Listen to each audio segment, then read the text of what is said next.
My son was saying something this morning, and now I can't even remember what it was. But it triggered me to think about relatability. And if you think about looking at the clouds, one person could see a dog, and then another person could look up and say, "That's not a dog, that's a dragon."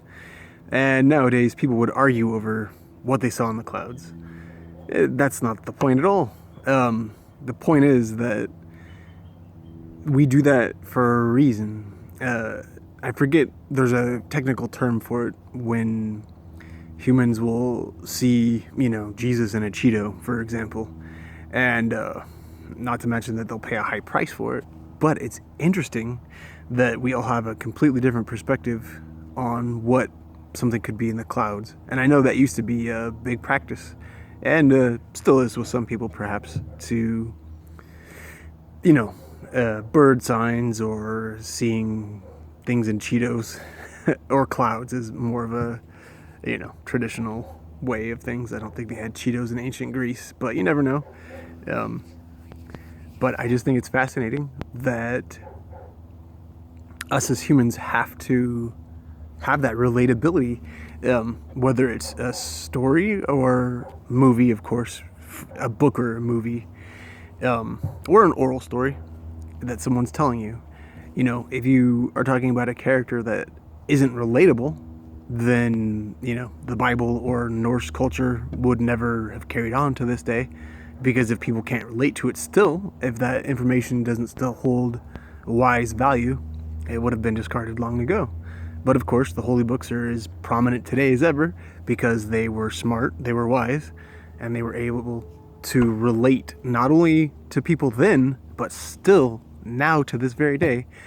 Whether sometimes through language we get confused and forget what words used to mean or whatnot.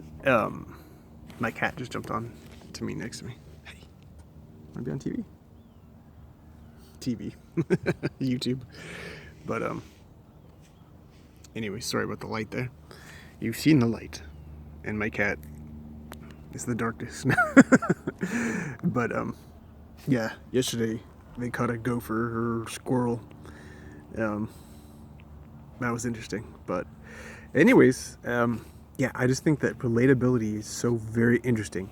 If we as people can't relate to something, it loses its merit, and cultures change, the meaning of words change, definitions change, even ever so slightly can really throw things off, because all of a sudden you don't catch the original meaning that they had, like the importance of the Temple of Delphi having the words "Know thyself." That's what art is all about, is expressing your true self from your heart, to quote a friend. And it's true. And if you don't know yourself, how are you supposed to express yourself? So it's very important to do that, what Carl Jung would consider shadow work, and to look into the, deepest, darkest part of you, because we as humans are dark and light. We're capable of the greatest, buildings of civilization, whether it be pyramids or temples or a video game or a book or so many things. And we're also capable of murder and crime and burning down books and breaking down statues. And the point of history is so that we don't repeat the bad things. So if we take down the statues and we burn the books, people are going to repeat them because they don't have that lesson to learn from. Whereas if it's common knowledge and everyone's like, yeah, obviously that statue's there because whatever happened. But I'm open-minded enough to say, well, what about, for example, the Berlin Wall? Then is that not a great thing that happened, when it brought people together? And so maybe there is times when it's okay to take something down. So that becomes a deep philosophical question, I think, that I don't have the answer to.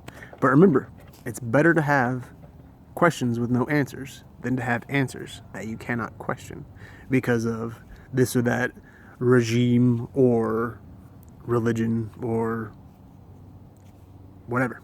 I mean, when Dr. Seuss is considered an evil book. The world is an interesting place, my friends. Stay safe.